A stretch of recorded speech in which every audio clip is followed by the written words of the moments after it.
Haris. And before I hand over to my two moderators today, I just want to make an announcement that coming week is the Cardiology Society of India (CRC) meeting being organized by Dr. Ullas, Chennai chapter. So from next Monday to Saturday, those meetings will be going on in the evening at 6:30 to 8. So henceforth, our next week session is kind of postponed. And Dr. Ashish Nabar has specially requested, and Dr. Saxena has endorsed the fact that we are having our annual conference on the 2nd to 4th of October. You are seeing very frequent communications from Dr. Ashish Nabar for that. Henceforth, just to build up a momentum so that you don't all don't get exhausted for it, we will be not having any sessions during the month of September. We will resume the sessions post annual conference in October, and then I will let you know whatever are the further instructions or further directives for that. Without wasting much time, I invite Dr. Mohan Nair and Dr. Anup Gupta, who are the moderators for today's session, to please start the session. And Dheeraj, please put everybody on mute. Dr. Nair and Dr. Anup, please unmute yourself. And please start the session. Over to you. Yeah, no, all yours. Mohan, you can start. Yeah, okay. I think I have the two presentations from Krishna Kumar. So we'll start with that. Very interesting, extremely interesting cases. One is a post-operative TOF and the other one is possible tachycardiomyopathy. And coming from Sri Chitra, you always expect the best. So Krishna Kumar, over to you. Thank you, sir.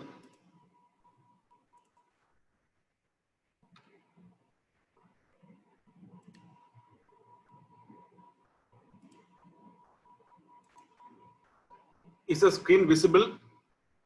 Yes. Yes. Yes. Yeah. Go ahead. At the outset, I would like to express my sincere gratitude to IHRS, Dr. Anil Saxena sir and Dr. Vanitha madam for giving me another opportunity to make a presentation in this prestigious platform. This is the Chitra EP team led by Dr. Ajit sir. I'll be presenting two interesting cases with the permission of the moderators, Dr. Mohan Nair sir and Dr. Anup sir. I would like to start my presentation.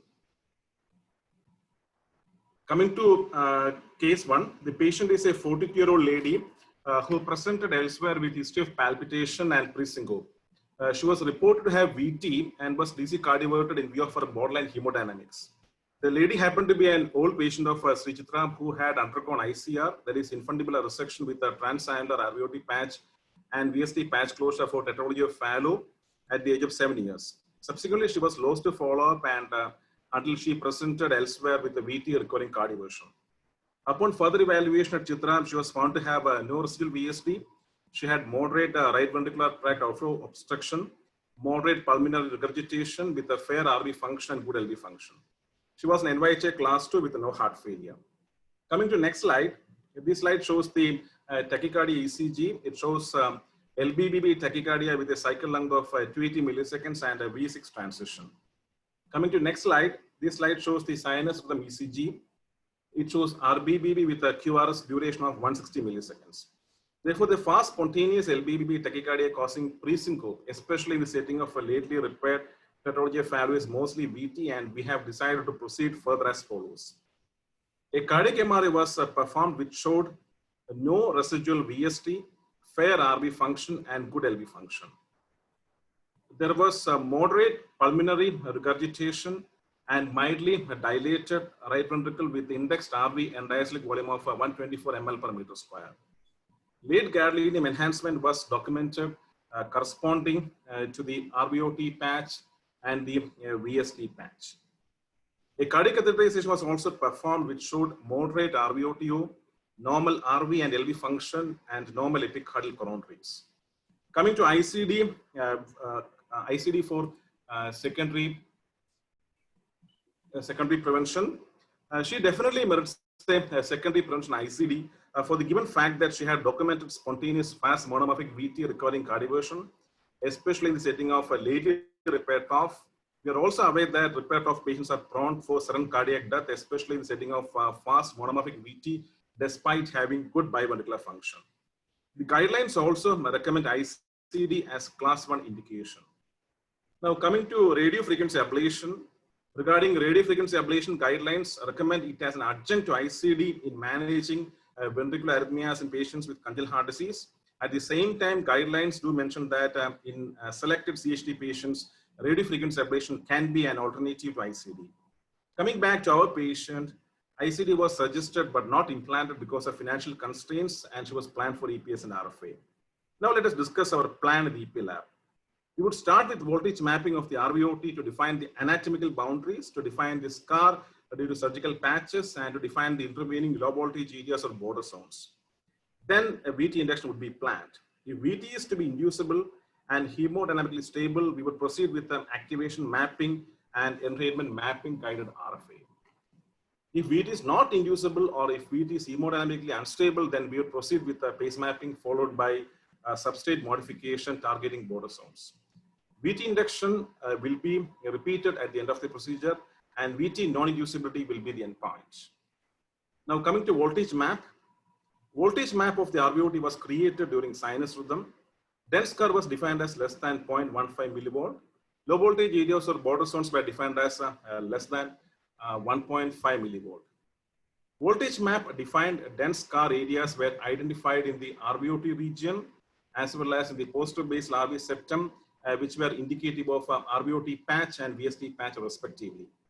Voltage map also identified low voltage areas or border zones between the tricuspid annulus and the RVOT patch, and the pulmonary valve and the VST patch. These regions may be representative of anatomical isthmus 1 and anatomical isthmus 3 respectively. We can also note that the scar in the anterior RVOT is continuous with the pulmonary valve, suggesting long RVOT patch. Absence of border zones in these areas may suggest absence of anatomical isthmus 2 as expected. Hence, voltage mapping has enlightened us the type of anatomical isthmus 1 and 3 in our patient. After voltage map, we proceeded to VT induction. VT was easily inducible with a programmed electrical stimulation. It was a hemodynamically stable VT to begin with a BP of 100/60. The VT exhibited cycle length of 260 milliseconds, LPB morphology, and late precordial transition. As the BP was relatively stable, we proceeded with the point-by-point mapping in the posterior RVOT between the pulmonary valve and the VST patch. Mid-axillary potentials were recorded in this zone. As MDPs represent either critical pathways or bystander pathways, we proceeded with entrainment. This slide shows the entrainment in the site of the MDP and shows concealed fusion. With a post-pacing interval minus tachycardia cycle length of 10 milliseconds, identical stim to QRS and EGM to QRS, with the stim to QRS by tachycardia cycle length ratio of 42.5%, all suggesting that the anatomical isthmus 3 is a critical component of the VT circuit. Then we proceeded to RFA. This slide shows the termination of VT on RFA. Post RFA, the VT induction was done. This shows post RFA, no sustained VT could be induced despite aggressive pacing protocols. On follow-up, VT induction was repeated after 1 month of RFA, which did not induce any sustained VT. Coming to radiofrequency ablation of ventricular arrhythmia in repair TOF patients, we know that monomorphic VT in repair TOF is related to a slow conducting anatomic isthmus confined to RVOT, which are well defined in the electroanatomical mapping as well as anatomic autopsy studies by Kudge and Seppenfield. As elegantly shown here by Seppenfield in the autopsy study, 4 anatomical isthmus were identified in repair TOF patients. Isthmus 1 between the tricuspid annulus and the RVOT patch, Isthmus 2 between the RV incision and the pulmonary valve, Isthmus 3 between the pulmonary valve and the VST patch, Isthmus 4 between the VST patch and the tricuspid annulus. Among the 4 anatomical isthmus 1 and 3 were found to be the commonest as shown in the figure. Anatomical isthmus was found to be wider and thicker. Anatomical isthmus 3 was narrower and thinner. Anatomical isthmus 2 was encountered after the rarely performed transventricular ICR with the pulmonary valve sparing. Anatomical isthmus 4 was seen in patients with the muscular VSD and itself is a rare entity. In short, anatomical isthmus 1 and 2 in repair TOF result from operative techniques, whereas anatomical isthmus 3 and 4 were consequences of the basic pathology itself. In another elegant study by Seppenfield, it was shown that anatomical isthmus 3 is not only the most common anatomical isthmus associated with the repair TOF patients, but also it happens to be isthmus with the most arrhythmogenic potential for ventricular apnea, as suggested by the low conduction velocity of less than 0.5 meter per second. In this study, it was also shown that whatever be the VT morphology, the VT was most commonly mapped to isthmus 3. We are also aware that the slow conducting anatomical isthmus in repair TOF are amenable for ablation. Seppenfield has also looked at the long-term efficacy of isthmus block for the treatment of re-entry VT in repaired CHT patients. They found that on long-term follow-up of 4 to 6 months post-RFA, those who had complete immediate procedural success had no VT recurrence, and hence they concluded that in repaired CHT patients with a good ventricular function, VT isthmus ablation is curative and may be considered as a sole therapy for ventricular arrhythmia. Now coming to the VT ECG in our patient, the index patient had LBBB VT with a V6 transition. LBBB VT in repair TOF usually indicates counterclockwise activation of the anatomical isthmus 3. And the delayed precordial transition of VT, as in our case, suggests long RV infundibulotomy scar or long RVOT patch, suggesting that VT may be exiting from the free wall of the anatomical isthmus 3 that is well in front of the tricuspid annulus. This means that in repair TOF patients, even in isthmus 3 dependent LBBB VT, the exit of the VT may be still be either at the anatomical isthmus 3 or anatomical isthmus 1, depending upon the length of the RVOT patch. Seppenfield, in another elegant study, has looked at the 12-lead ECG VT morphology and its correlation with anatomical isthmus in repair TOF patients. It was noted that RBBB with VT morphology was most consistently associated with the anatomical isthmus 3, whereas LBBB VT morphology was variable and was dependent on presence or absence of anatomical isthmus 2 and the geometry of the anatomical isthmus 1. It was also noted that whatever be the VT morphology, the VT is most commonly mapped to the anatomical isthmus 3, and they suggested that isthmus 3 may be targeted irrespective of the 12-lead ECG VT morphology. So coming back to a case, LBBB VT morphology suggests counterclockwise activation of the anatomical isthmus 3, and delayed V6 transition of the VT suggests VT exit from the free wall of the anatomical isthmus 1, probably because of the long RVOT patch. So this happened to be a case of repair TOF remotely repaired, presenting with a reentrant monomorphic VT related to isthmus 3, which was successfully ablated under 3D mapping. Shall I proceed to the second case, sir? I think let's have, this is a very interesting case. So can we have some discussion on this? Is it okay, Anup, if we have some discussion on this before we go to the next case? Yes, certainly. But so far, so no question. So, we can definitely discuss it. No, I just want to know can you just, do you have an activation or a propagation map during the VT? So the VT was actually fast, and even though the VT, the blood pressure was actually 100/60, we couldn't do a complete. Okay, so you don't have that. Yeah, so basically we have only this. Can you show us the signals at the ablation point? Yeah, this was the signal at the ablation point. Actually, we got on point-by-point mapping, we encountered these mid-diastolic signals, mid-diastolic potentials, and then we did the entrainment there itself, and this was within. So basically, since the BP was borderline, we didn't proceed further, and we straight away did the ablation, and it terminated. Targeting these, so anatomical plus these mid-diastolic potentials. Yeah, anatomical, mid-diastolic potentials, as well as entrainment. Yeah, you are entrained that mid-diastolic potential. Yeah, exactly. With concealed fusion. Concealed fusion. So, just for completion's sake, is the endpoint accepted to be just termination and non-inducibility, or can you, once the VT is gone, then can't you do activation map either during RV pacing or sinus rhythm or from either side of the block to see if you have created a conduction block there. Yeah, absolutely agree, sir. Actually, we didn't do any. We have completed this car. We have connected this car. We have connected the. We have actually transected this. Not only transected the isthmus, but actually transected the entire isthmus from the pulmonary annulus to the VST patch. Actually, but we didn't do the differential pacing to demonstrate a bidirectional block across the isthmus. But we should have done that actually. But actually, we have transected like this.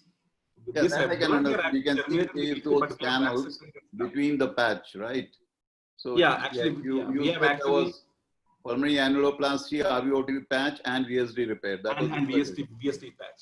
So you had these two islands which were conducting and would be the possible isthmuses. Yeah, exactly. So I'm just saying because this patient doesn't have an ICD. Yeah, so that's why reason that. So that's why we actually called the patient after 1 month, and we did repeat the induction, sir. This is actually S1, S2, S3, S4 of 400. Yeah, that's well taken. I'm just saying that for almost everything, increasingly, even for pulmonary vein isolation, the endpoint as conduction block by differential pacing seems to be a little superior to non-induction or absence of potentials. Exactly. Agrees. Absolutely agrees. So yeah, very good. Go on to the next case. Thank you, sir. Thanks a lot. Thank you, sir. So coming to the second patient.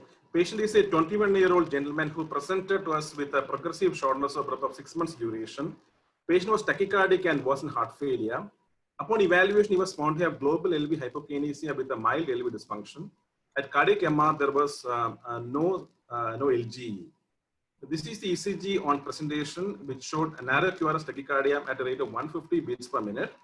At the first instant, it appeared to be a sinus tachycardia, but the tachycardia was disproportionate to the clinical status of the patient. He was an incessant tachycardia, and it was refractory to medications and electrical cardioversion.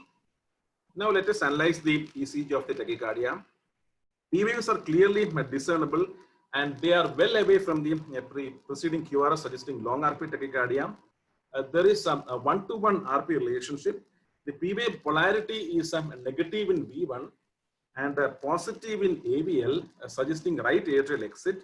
P wave polarity is positive in 2-3 AVF, suggesting craniocaudal activation. P wave polarity is negative in AVR and positive in AVL, suggesting right-left activation. All these suggest superior right atrial exit. This slide shows the intracardiac electrograms during this tachycardia, which shows craniocaudal RA activation and CS proximal to CS distal activation. Craniocaudal RA activation is less likely with AVNRT, and therefore this is excluded.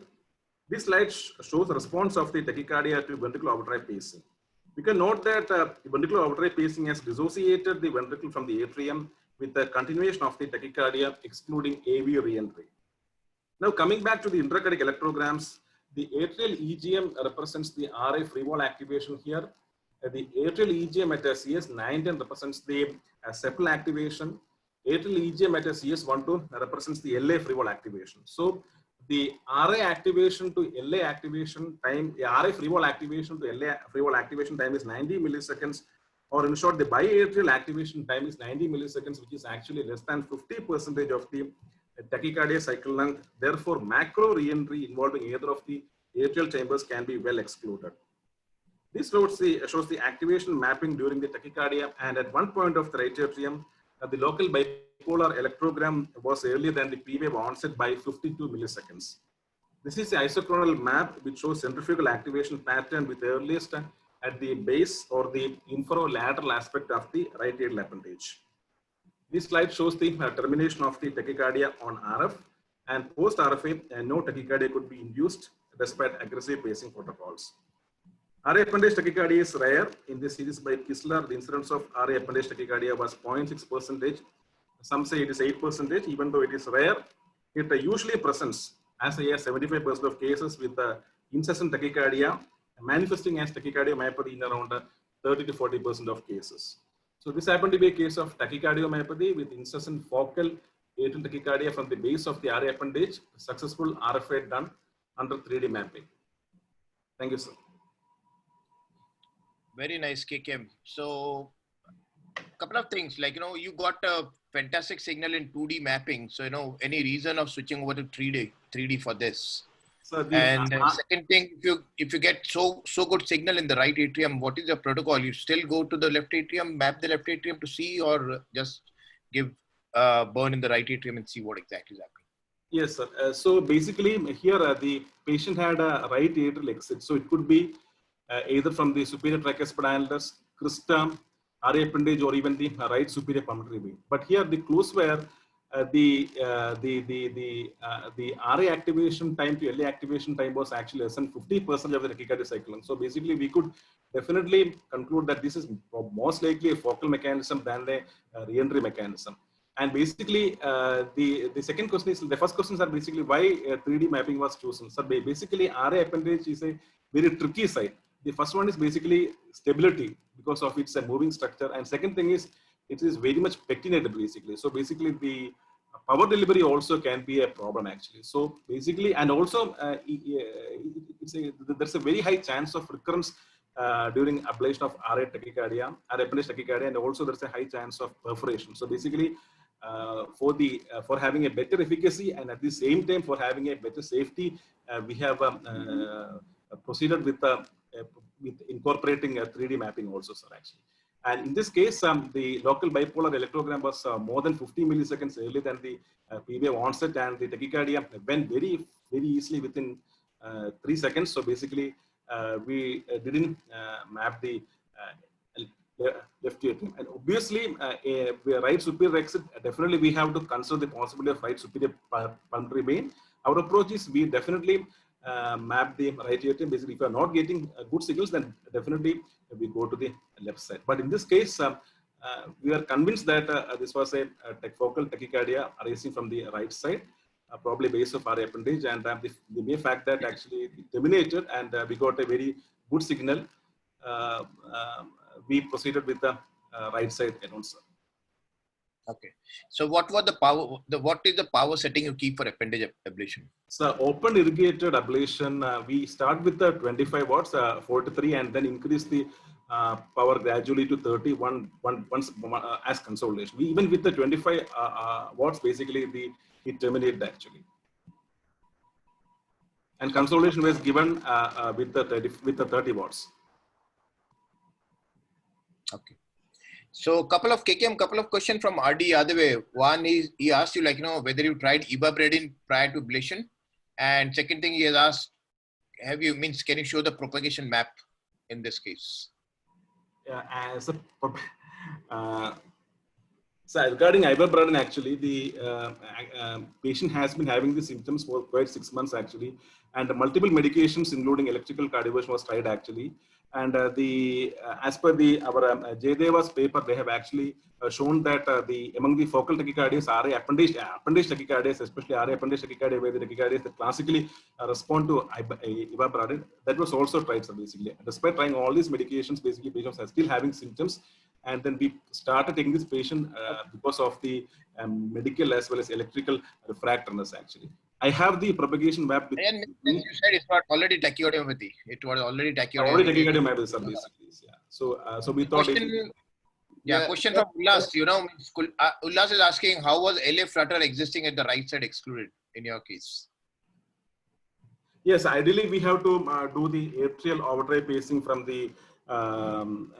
First of all, basically there is no since the biatrial activation time is less than 50% of tachycardia cycle length, it's very unusual for a re-entrant tachycardia to exit on the LA side. And secondly, since being the fact that patient had a superior exit, right superior exit, definitely right superior pulmonary vein is actually one of the focus that has to be considered. But in this case, the local electrogram was almost 52 milliseconds earlier than the surface onset P. And secondly, the ablation here definitely terminated within 3 seconds. So basically, so that's why basically we didn't map the left atrium. Absolutely agree with Ullas sir that right superior pulmonary vein tachycardia can definitely manifest like this. For completion's sake, we should have mapped the left atrium, but basically since we got an early signal as early as 50 milliseconds from the right side, we didn't map the left side. So, okay. Anup, I was just going to say the same thing. I don't know, Krishna Kumar can add to this. We, in this kind of tachycardia, would have quickly gone on to the left side to see, rather than give some pulses, fail, and then have to go to the left side, because the right superior pulmonary vein and this area can be very, very tricky. So our protocol, and it can differ from one place to the other depending on the pre-excitation that you get at the RA appendage, we would have gone to the right pulmonary vein and mapped and proven that it is not from the left side, and then of course gone on and finished the job from the right. Mohan, why don't you, you can do an entrainment and then sort it out on the right side itself, isn't it? Yeah, you can do, but this is a this is a focal tachycardia. No, I'm saying assuming it to be left-sided, and if you are in doubt, then you can relatively get a clue whether it is on the right side or on the left side. Yeah, that's true, Ajit. But, I don't say that what you've done is wrong, but it's just the comfort level that we have in just going on to the left side. In this region, on the superior RA wall towards the septum or the free wall, we invariably go to the left side and do a quick map. And you can see it immediately that it's hugely late as compared to the RA signals. So then you don't worry about that and focus on the RA. I think we learned from having failed in the RA a couple of times and then having to later on go on to the left superior pulmonary vein or the superior pulmonary vein roof junction. So that's our protocol. I'm not saying what you have done is wrong, but that's just a protocol. The second, I don't know whether Ajit can answer this.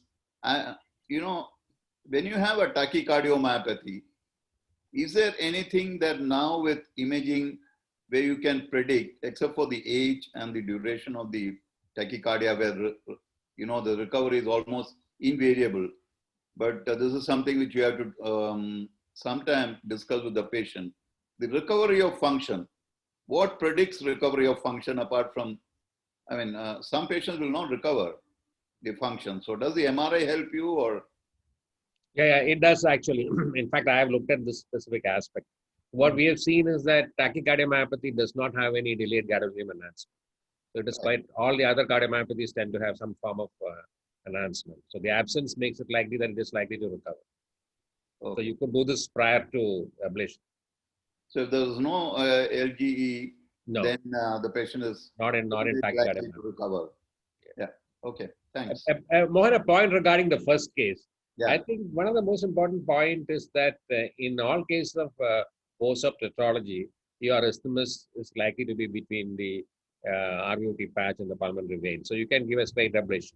And one thing that is probably, since you asked, you could do a pace mapping and then make sure that whether it fits into the morphology. So in all, if you draw a line from the pulmonary vein down to the RVOT to the VSD patch, then yes. Yeah, in fact, I didn't want to go there. You could just do that and then try to induce. Honestly, yeah. You can do that, yeah. I didn't want to get... Yes, sir. Actually, most of the studies, they have actually done this either a substrate guided ablation or basically pace mapping, and actually this entrainment guided ablation of post tetralogy failure VT basically reports are very rare.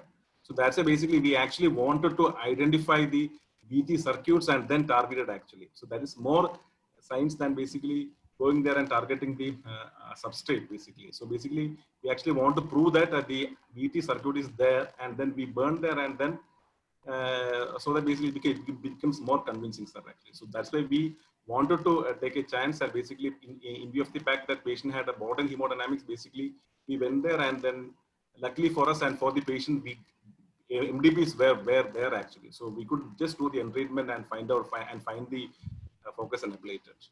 Yeah, I think Sri Chitra, if Sri Chitra doesn't do this, nobody else is going to do that. In practice, we would have just done a line and seen that the VT is not inducible. That's more entertaining rather than entraining. But yeah, I'm so glad that you look for those potentials and entrain. Thank you, sir. Fabulous. Few KKM, few more questions from the audience. So, we have definitely we have some time, 5 minutes. So, you can answer those things. Ullas is asking which catheter you feel is the safest to deliver energy in the right atrial appendage. And other thing, what he's saying, absence of entrainment from the right side and termination of ablation by appendage did not rule out LA tachycardia. Yes, sir. And you can means again with the catheter only. There was one more question from Debaputra Bera. He's asking how does irrigated gives you more safety or any advantage? Yeah, irrigated. Actually, the thing is that actually in this case we actually did use the medium curve flexibility catheter. Basically, we all know that flexibility catheter is a relatively stiffer catheter, basically. So, but we actually I use this basically without locking it. Suppose if you use the catheter without locking the flexibility, then the stiffness actually reduces. Actually, that's what I have learned actually. And then this RA appendage is definitely a tricky site. One I previously told that basically it is a moving structure, so you need to have stability. Otherwise, basically the delivery of the power won't be adequate. So that's why basically we specifically used a sheath as well as a open irrigated catheter, so that we could actually locate the site and give the adequate power. And second thing is basically the chance of perforation is more not with the base, because the most common site of RA appendage tachycardia is actually on the inferolateral aspect. The perforation usually happens once we go inside the appendage and especially burn, because people have reported rare sites of RA appendage tachycardia, especially coming from the apex. So in that case, it can be quite tricky, and basically the power delivery can be even hampered by the pectinate nature of the RA appendage, and if you poke it too much, then it can actually perforate. But base of the RA appendage, I don't think basically that is too much risk of perforation. If basically we are actually negotiating or the stiffness of the flexibility catheter by actually unlocking it and basically carefully manipulating it, then basically I don't think that's a problem. And second thing is with respect to LA tachycardia, yes, basically a lack of entrainment as well as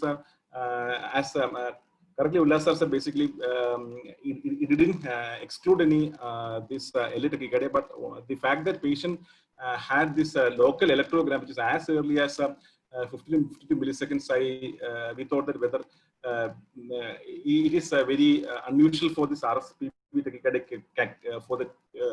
to have this such an earlier electrogram. So that's why we went there and absolutely agree with Mohan Nair sir and Ullas sir. We should have gone to LA. And we should have mapped the pulmonary veins. It would not have taken much time and shown that the RSPV is late. Absolutely agree, point taken. Very nice.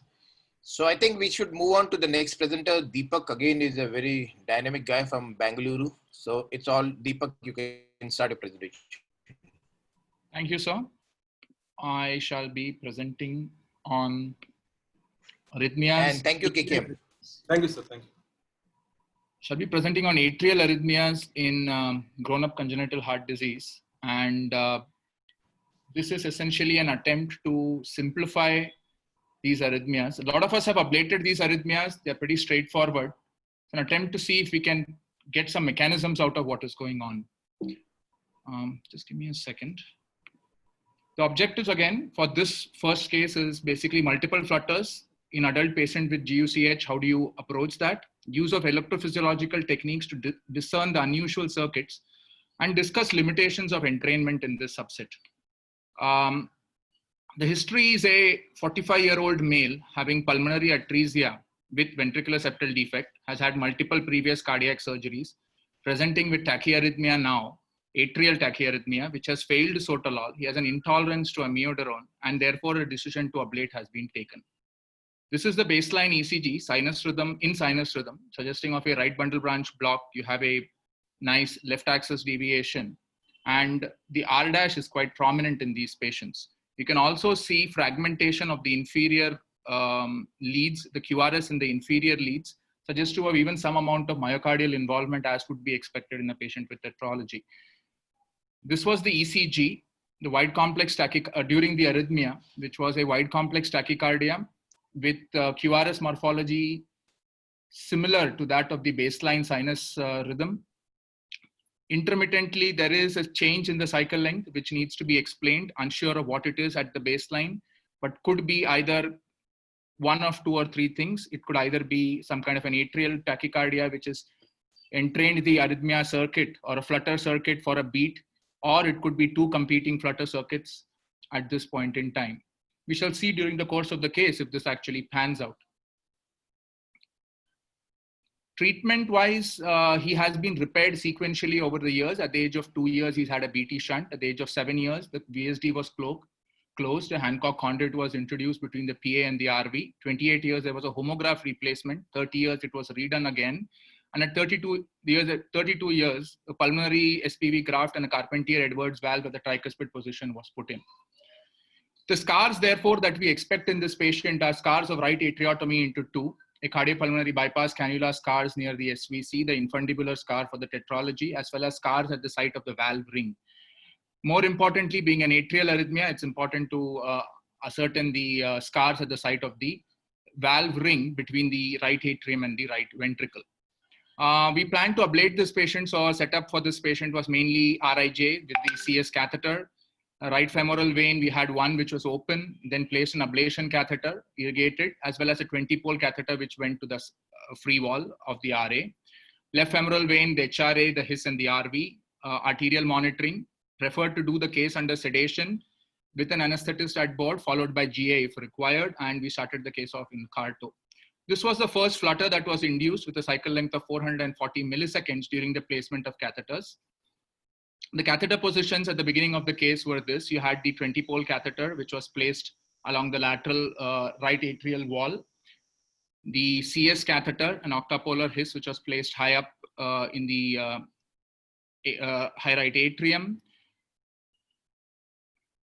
And we used the multipolar free wall RA catheter to kind of map the right atrium quickly, the free wall especially. So while doing that, in the anterolateral position, you can see that the flutter circuit actually just went directly from IS 1920 to IS 12, and then further continued on to the left side from CS 1920 to CS 12. Similarly, getting it into the mid-lateral wall, we could see that a similar pattern was maintained of continuous craniocaudal activation along the free wall catheter as well as along the CS catheter without any change. The CS catheter was in the same place. We push this catheter posteriorly, and then we see this chevron pattern that is seen. And this indicates to us that perhaps the posterior wall for sure is not part of this arrhythmia circuit. Putting the multipolar catheter extremely anteriorly in the peritricuspid valve lateral wall, that is not anterolateral, it's more anterior. We could see a similar kind of chevron pattern which was noted. So with these four catheter movements, we were able to kind of have a sense of where we were, and definitively say that the posterior wall as well as the peritricuspid lateral wall or anterior wall were not in the circuit for the flutter. The anterolateral, the midlateral, and the posterolateral wall were activated craniocaudally and therefore were either in the circuit or were just bystanders in this location. We did a quick entrainment from the various poles of the CS catheter, the proximal as well as the distal, and proved that the left atrium was not within the circuit. We continued to map the arrhythmia. We wanted to use an activation as well as a voltage map, and we tagged areas of double potentials. Once we had created the map of the arrhythmia, we decided to entrain from specific sites. We didn't completely rely upon the activation map alone. And we wanted to see if there was any significant benefit to entrainment.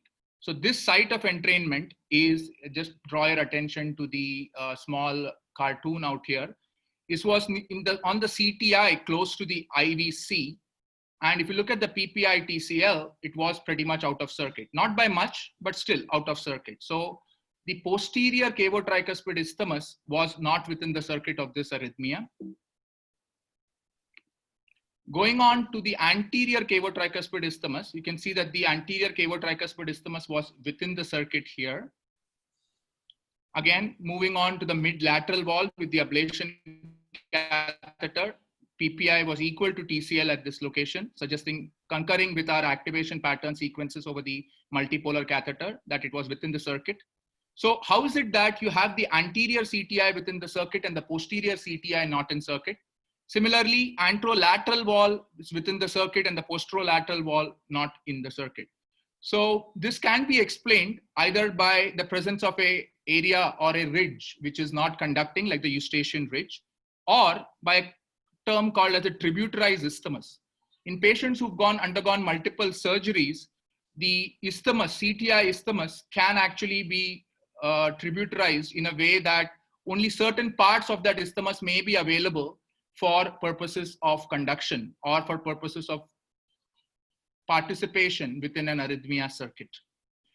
Again, bringing our notice back to the areas of double potentials, we had two options, therefore. Create a line which went through all the double potentials and areas of successful entrainment, and then anchor it either superiorly or inferiorly. Superiorly, we encountered the phrenic very easily. Therefore, we decided to anchor it inferiorly to the areas of scar that were noted here. That remained our plan for ablation. During this ablation, attempt at this ablation, we were cognizant of three things. Either the tachycardia would terminate, or the tachycardia would change activation with the same cycle length, or it would have a different cycle length with the same activation. So proceeding on ablation, while creating the scar to the inferior vena cava, we noted that there was a change in the activation pattern, but the cycle length remained the same. This again was in accordance with our logic of either being having longitudinal dissociation or a tributarized isthmus, where the presence of that circuit which is being isolated actually allows the arrhythmia to take on a close, very nearby circuit with slightly different activation pattern, or it could just be a different flutter by itself. Now that one flutter has terminated, the second one has taken over. But given the same cycle length, that seems to be slightly unlikely. Or it could be an atrial tachycardia, which is driving the atrial flutter in the first place, which has not been ablated. But given that the circuit for that flutter is taken out, you are now seeing the actual manifestation of the atrial tachycardia or the second flutter. So now, after creating the line to the IVC, we then decided to connect that line to the tricuspid valve. And during that, we noted that there was a change in the cycle length of the arrhythmia. It actually slowed down, but the activation pattern across the isthmus catheters remained the same. And finally, as we went on ablating, creating the line, we had termination of our arrhythmia. So this was the ablation of the atrial tissue. The catheter was placed on both sides of the valve to get to the atrial tissue from both regions, both from above as well as from below. Post-ablation, we induced another flutter when we were doing atrial extra stimuli. This flutter was flutter number 2 with a cycle length of 315 milliseconds with slightly different activation. Given that we didn't want to do another entrainment or an activation map by this time, we decided to do, we did not want to do another activation map by this time. We decided to do quick entrainment.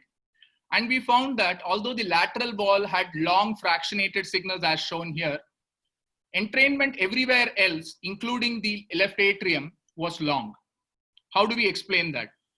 We can explain that perhaps with two particular reasons. Either A, there are long areas of slow conduction which throw us off the entrainment, or there is the possibility that you're not really getting to the circuit and it's a micro reentrant flutter. So we went ahead close to the areas of our double potentials from our first map, went very close to the fractionated signal that I showed before, and entrained from there, where we got an exact perfect entrainment. Similarly, entraining just above the site of double potentials showed that we were not within the circuit, suggesting that it was an extremely slow, locally conducting tissue that was responsible for this flutter. Again, as shown by Nakagawa et al., channels of double potentials, especially when you've had multiple atriotomies, can exist within the scars. And this line of double potentials can be mapped in this way, wherein the gap can be diagnosed either by a decreasing width of the double potentials leading towards the gap on both sides of the line. This is commonly seen in suture lines, and the way to detect where the gap could be is by measuring double potentials whenever we find them. In this patient, however, we did not find similar kind of double potentials across, but slow fragmented signals, as I showed there, which was showing the presence of an area of slow conduction. As mentioned, area of entrainment also was successful there, and ablation at that site, connecting it to an area of scar, terminated this arrhythmia. We then proceeded to check the line, the intercable line, as well as the CTI line, and found bidirectional block on both. For follow-up, anticoagulation was given along with pain relief in the immediate post-procedure period. We elected to continue antiarrhythmic drugs for 3 months, and follow-up TMT did not show any arrhythmias with good exercise capacity, and the patient has remained asymptomatic since the ablation. In summary, therefore, intraatrial reentrant macro-reentrant tachycardia is the most common arrhythmia in patients with atriotomy. Detailed knowledge of previous surgeries and scar locations is a must. Abnormal physiology and conduction characteristics are present. Catheter placement may be difficult and may require innovative positions to actually check for bidirectional block. Multiple arrhythmias are to be expected and should be attempted to be induced. Thank you.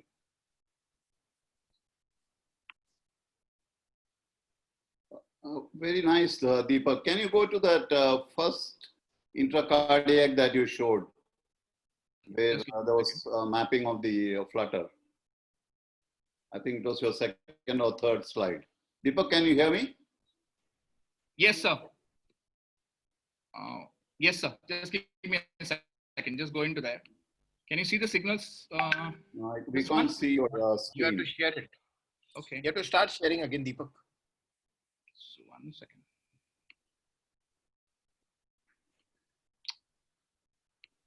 Sorry about this.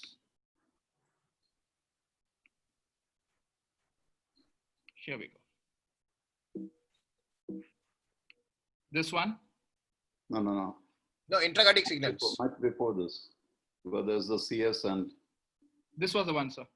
The first one.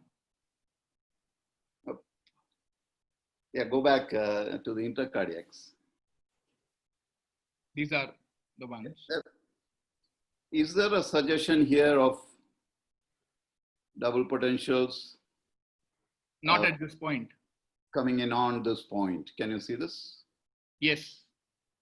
I would probably think that these are far field, near field, depending on. No. The first slide, your eye goes directly there, actually. Yeah, here. See this 1, 2, 3, 4, 5 here. These ones, I would try and start to think that there are two situations right here. Again, here you have a far field, you have a much closer near field. The catheter is not stable there. That's why you're getting the change in the electrogram morphology. And even here where there is saturation. Is that what you're saying, sir? No. Just look at this beat 2, where you see this. Yeah, there's what looks like a far field seems to converge onto your 1, 2 or 1920. 1920, yes, absolutely, sir. So, absolutely. So finally, it seems to be a peritricuspid valve flutter, which then had a mother flutter on the lateral wall. Is that right? Yes. And it actually involved the anterior part of the CTI rather than even the, normally when you have the CTI, it's the entire CTI that can be actually shown to be within the flutter circuit. Here, the posterior part of the CTI was dissociated from the anterior part, perhaps due to scar, perhaps due to some kind of functional block, but. Yeah, both have been described. Exactly. Described, yeah. Absolutely. So given that there is multiple surgeries and there are multiple free wall incisions, these are areas that can happen with these patients and should be actively ruled out. Just doing a CTI line here may not have terminated this flutter. No, yeah, sure. Dr. Yadav wants to ask something. He said, ideally, the shorter cycle length if flutter should appear first. Yes, I agree. I'm not saying that I know the answer why we had a change in the activation, but the same cycle length. the couple of ways that we are trying to explain it is the presence of the isthmuses that have become narrower and narrower, which give rise to a slight change in the activation at the same cycle length. So if this is your entire isthmus that is there, and you keep ablating this isthmus, making it more and more narrower, it kind of, the flutter still persists, but there may be a slight change in the way it is activated on especially the lateral wall where there is already scar. So that may be one of the reasons. I'm not saying, sir, it's faster or slower, but one of the ways that I'm trying to explain it here. What perhaps Yadave wants to say, and which makes a little bit of sense, is that if you are lucky to get both the flutters before any ablation, then it makes sense to first target the flutter with a shorter cycle length. Absolutely right. That would be the driving. Absolutely right.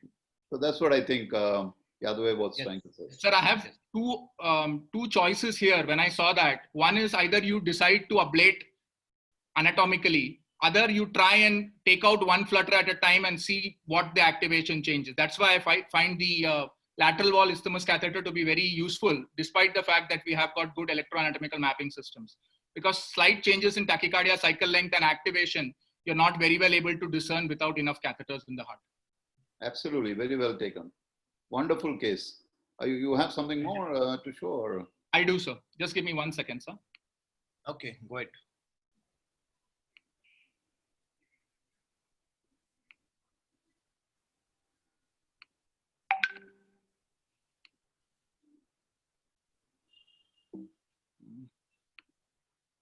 Sorry, I'm being a klutz today. I'm extremely sorry.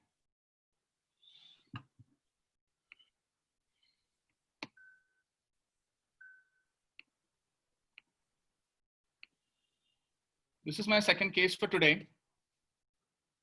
It's again a flutter in a grown-up congenital heart disease, apparently a CTI flutter. So again, the pitfalls of activation mapping we'll attempt to discuss here.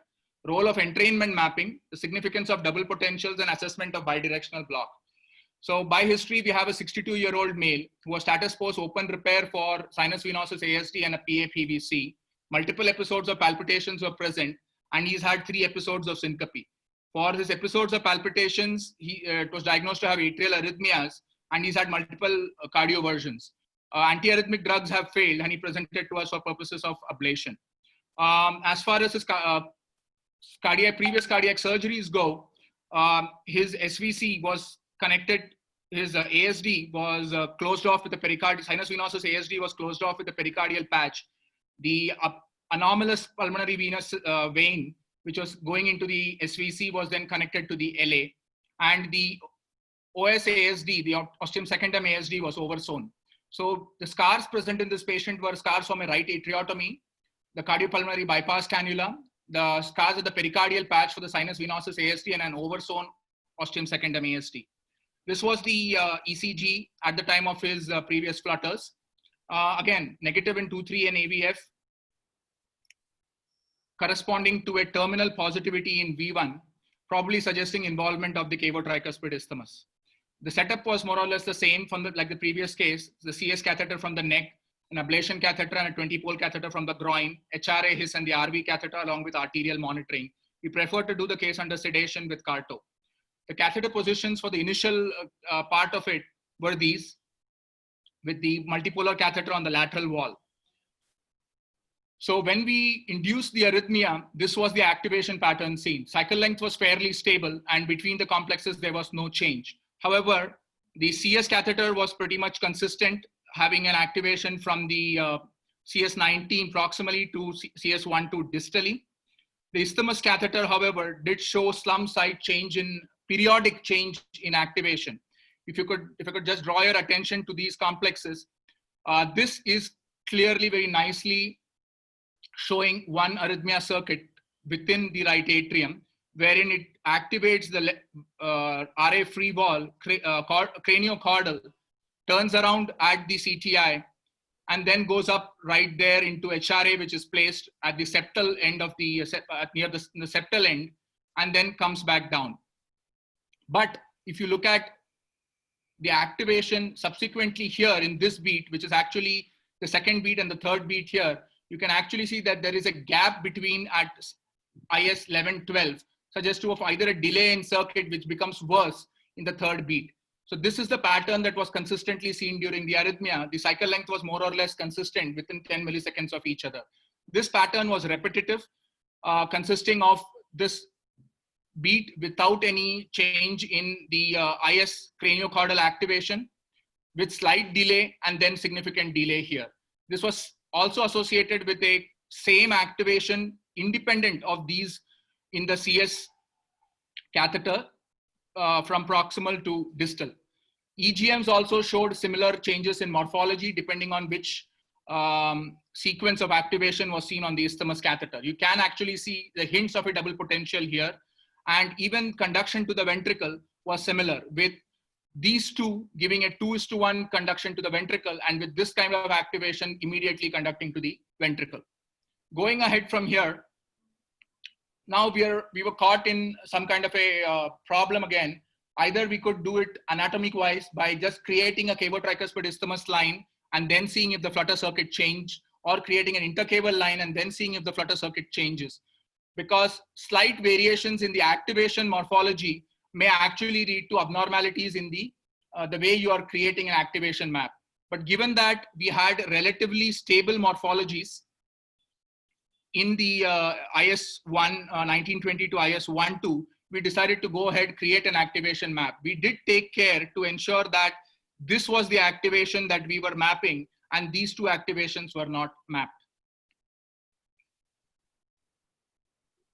We also, before initiation of activation mapping on CARTO, decided to move the ablation catheter posteriorly to see if there was any difference.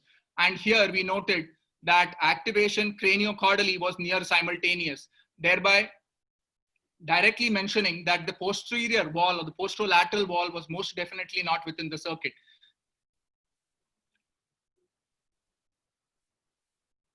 We pushed our catheter position to our original position and started the mapping. We did place our catheter into the CTI and did show that the CTI was within the circuit very clearly without any confusion. Putting our catheters into the SVC again, we did note that the SVC region, the medial region of the SVC was also within the circuit, the medial anterior. But there was still a change in the EGM morphology that still continued across. Posterolateral RA similarly showed locations within the circuit. However, at this location, you could see that there was a double potential that was noted at the ablation catheter. It's a wide-based double potential, and we did measure the width of the double potential here, represented here by this particular arrow, the width of which we kept relatively constant. And the ablation catheter was on one side of that double potential rather than right on the area of double potential. You can actually see faint hints of that second part of the double potential right here. So we annotated all the sites of good entrainment, and as expected, it did correspond to an area of flutter around the tricuspid valve. But we were not still able to explain the site changes in activation across the lateral wall, and so we proceeded to map that area in greater detail. As we went on to the lateral right atrial wall, we came across this site. Let me again draw your attention to the EGMs on the ablation catheter. There seem to be more EGMs on the ablation catheter than there are on this particular isthmus catheter. And so if I may indulge you in that, assuming that this is the EGM that corresponds to this activation, you do get a sense of that there is a double potential there, the width of which is quite wide, but narrower than what we had before. Corresponding to these sites of yellow potentials, or corresponding to these yellow sites along the lateral right atrial wall. Given that the width of this was much lesser than what was there at the previous site in the posterolateral RA, this was suggestive that there is a possible gap that is located in the lateral atriotomy line, suggesting of a site that could potentially support the change in the ventricular activation and perhaps a second circuit. This was the catheter position at the site of this yellow spot area. Posterior ablation catheter right here at around isthmus 5-6, which was where we saw the break in the activation pattern. We started to ablate at that site, attempting to create a line crossing across to the tricuspid tricuspid annulus, and we did see immediate widening of the double potential along with regularization of the rhythm. We continued ablating and created a line of block across the cavo-tricuspid isthmus, as well as continued to get this line onto the medial patch so that we could anchor it right there. At the end of the case, we did attempt to check for block across the cavo-tricuspid isthmus line, as well as this peritricuspid line that we had created. Interestingly, when we attempted to check it from lateral to medial, obviously the cavo-tricuspid isthmus was blocked, but I would like to draw your attention to the relation of the HRA to the CS1920 EGMs. Every time the HRA and the CS1920 EGMs were pulled in or out, there was change in the distance to CS1920. The reverse was also noted when we were trying to check for medial to lateral block. You did see that depending on where the HRA EGMs were, you did have the space to the lateral RA wall, suggesting that the HRA catheter was in a region that had entry or exit block and was a part of this conduction from the medial to the lateral end of the right atrium. We did not go ahead and isolate this region completely any further because we were not sure as to what were the boundaries of this isolated region, and we allowed it to be just the same. No arrhythmia was induced despite extensive testing at the end of the case. Medications, we continued the anticoagulation with pain relief, and on 2-year follow-up with 2 TMTs, no arrhythmias were induced. Patient has been asymptomatic so far.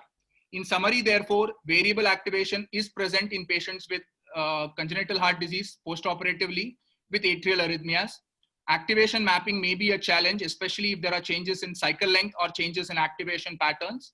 Lateral RA wall catheters are useful even with current EAM, which are very good. It actually helps draw our attention to slight changes in the activation pattern. Entrainment mapping is useful if a predominant flutter is present, and this is a decision that needs to be taken very early in the case so as to ensure that we are able to do it and aid us in the case. Thank you for your patient hearing. Very nice, Deepak. So what was the age of ASD repair, you said?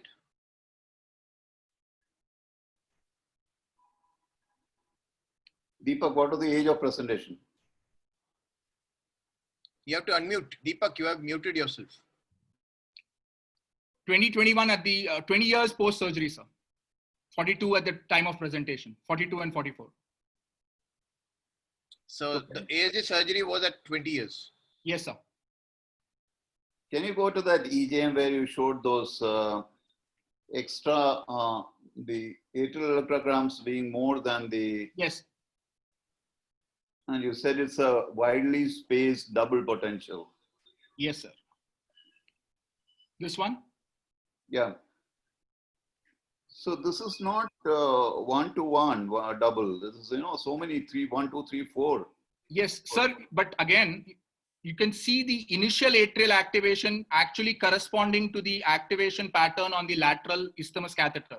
So when you get the straight activation without any delay, it corresponds to this EGM. Whereas whenever there is a delay, your EGM following is actually smaller. So local bipolar EGM changes, but I have not been able to actually show why that bipolar EGM changes. All I've been able to see is the change in the activation pattern corresponds to this EGM pretty regularly. So this EGM comes here, comes here, comes here, and it always follows this EGM without a pattern break on the isthmus catheter. Yeah, so how do you explain that? This would mean that it turned around a point around 9, 10, 7, 8, right? Yes, yes. Yes, sir. So, And the double potential being this being your double potential there. The space between this EGM and this EGM. so where was this catheter at that time? 1 second. On your fluoro? Yes, I have the fluoro image here, right here, sir. 1, 2, 3, 4, 5, 6, and then 7, 8 right here.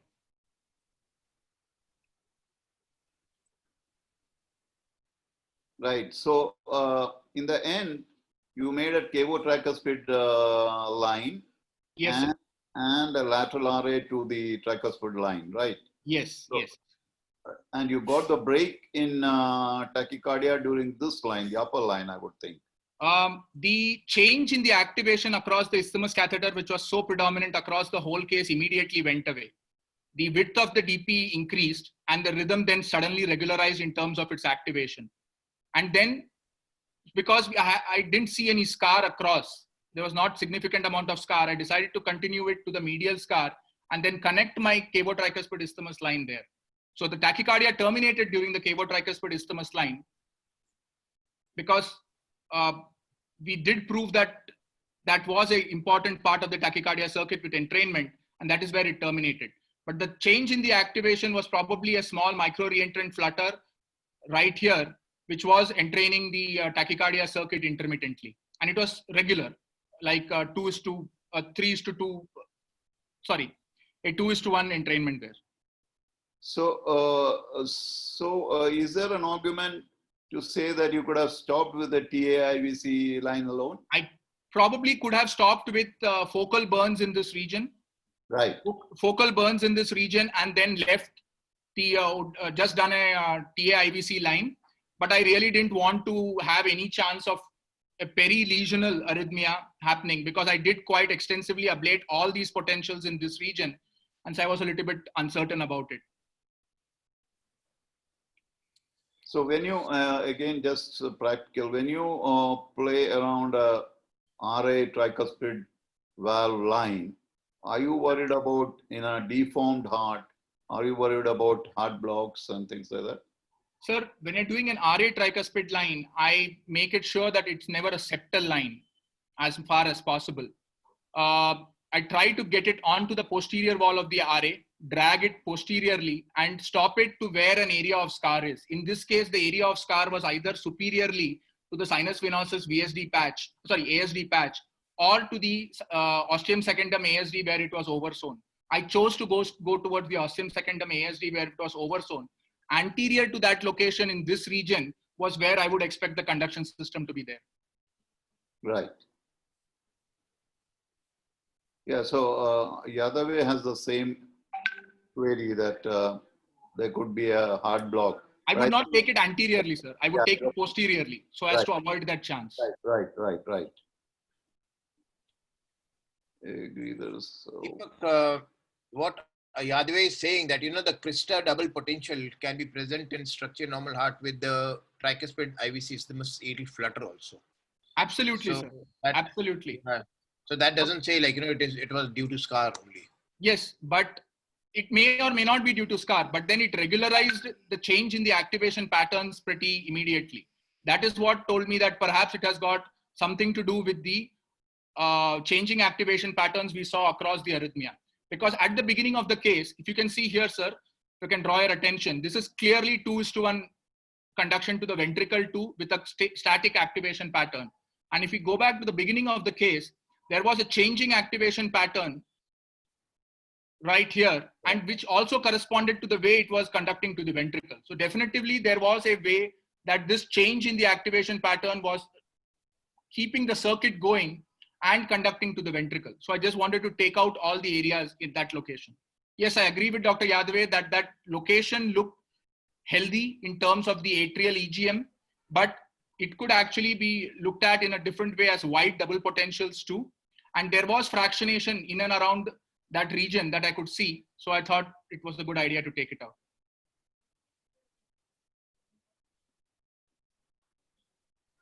great, wonderful cases. Ajit, you want to say something? You have to unmute, Ajit, unmute. Except that the signals may be healthy signals may not necessarily indicate double potentials. Absolutely, sir. Absolutely. Yeah, especially across the Krista, you can have this. But yeah, a very, very sharp observation was that when it tends to split in the lateral RA, the conduction is 1:1.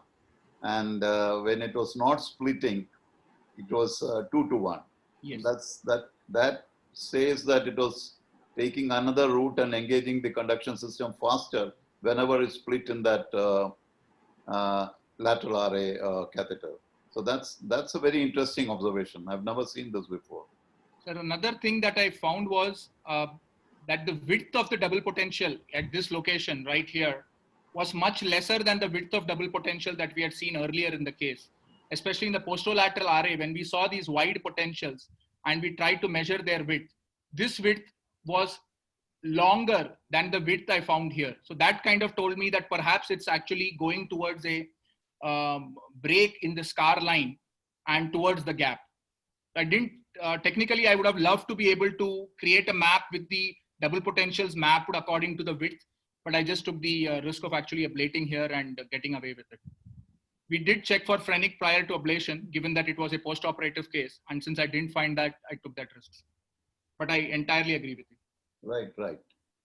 Deepak, after putting so many catheters and having so beautiful intracardiac signals, one simple question to you: how much attention you pay to the 3D map after getting so good intracardiac signal? I'm pretty sure Mohan would have done in 2D I would agree. 2D ablation only. I would agree, sir.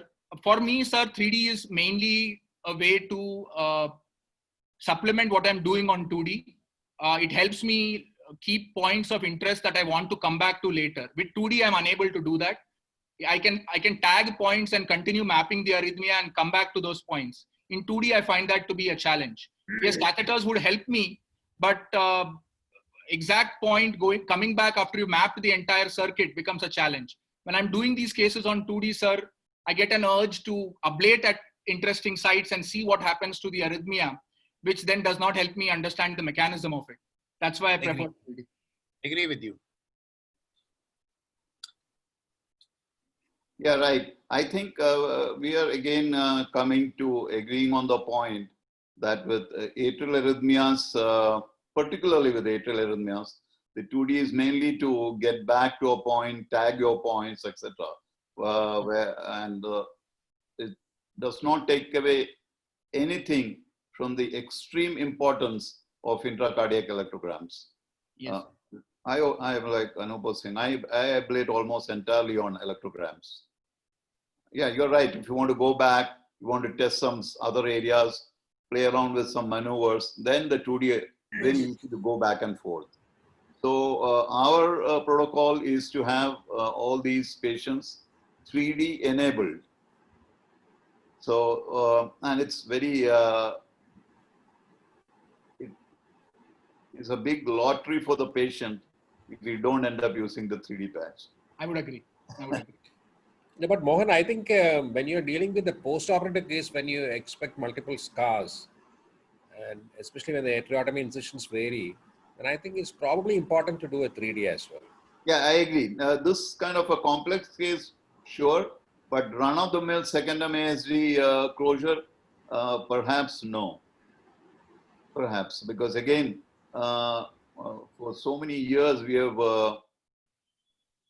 presented that 70% of these flutters in regular post second MASD closures are isthmus dependent, and the other way is the upper loop, or of course leak through the atriotomy scar, all of which can be easily mapped with a duodecapolar on the right, and you move it around, and of course the CS and your ablation catheter. So a lot of our post regular ASDs, not this multiple scars. I agree. The more the scars, the more you need to have a 3D, because the anatomy is distorted, the electrograms are distorted, and you want to tag these points and know what's happening. Sir, would you give us an insight into how would you check for bidirectional block across an IVC line, across the intercable line? I mean, a lot of our friends would want to do that. And how would you place your catheters in order to be able to do that? See, if it is an intercable line, then I prefer to go by widely spaced double potential across all through. So when you go up and go millimeter by millimeter, and I think we have written on this, that when there's a double potential, clearly there's a conduction slowing. And when that double potential is more than 100 milliseconds, it has to be a block. So if you have through and through, even for KO tricuspid isthmus, we published this, that versus the halo at that time, not 3D mapping. It almost is, so if you have good double potential across the entire line, that's a very good sign. And that actually, again, saves you from putting multiple catheters. The second way is to keep pacing from a fixed point and move the catheter medial to the, towards the pacing site and away. At the point of line, you find a jump in the stim to electrogram interval. And of course, you can put your duodecapolar in such a way that it's on one side of the line and pace differentially from the other side of the line. So these are the three things that for any line that we use to confirm a conduction block.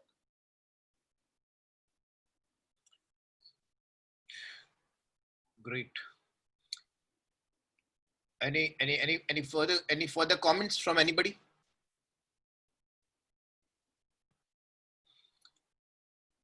So thank you, Deepak. Terrific cases. Terrific cases. Thank you, sir. Thank And yeah, congratulations. So I think I will hand it over to Vanita now. I think Ullas show and then Ashish Nabar show, and then we will connect again through this web meetings. So over to Vanita. Yeah, if Dr. Vanita, if I can have a second. Sir, please go ahead. Yeah, we're just going off to the Onam, and particularly for Krishna Kumar, Ajit, and the Sri Chitra team, a very, very happy Onam. This time it has been a Coronam, you know, because everybody is at home and it's not the same. But a very, very happy Onam to all of you. Not that the non-Keralites are not included, everybody. You said it first. Yeah, I should say happy Onam to all. Yeah. For the Keralites and the Sri Chitra group. No. I'm on both sides. We have recorded it, sir. So we have recorded it now. Now you can't go back. No, I'm so sorry for that. I'm on both sides. I have to live in Delhi. Anyway, thank you so much. Anyway, happy Onam to all. Thank you. Happy Onam to you. Thank you so much. And thank you so much, Dr. Nayat. Thank you, Dr. Anup. Excellent show, Deepak and KKM. So KKM is again off. So as I just said it in the beginning, I will just repeat. The coming week, we are going to have the CSI Cardiac Rhythm Council meeting being organized by Dr. Ullas. It's going to continue for 6 days. Hence, it's going to be in the evening. So coming weekend, the Friday, we are not going to have any session for web series. And following that also, up till the annual meeting, which is on the 2nd to 4th of October, which Dr. Ashish Nabar is very tirelessly organizing. So for that, we have to build up a momentum. Hence, we are going to be having no web series during September time. We'll get back together again post our annual conference of IHRS, and we'll go ahead with that however we can, whether Friday or Saturday. So post IHRS, we'll let you know when we can get together for the web series. So thank you so much, everybody, and happy Onam. And goodbye. Bye. Bye. Bye.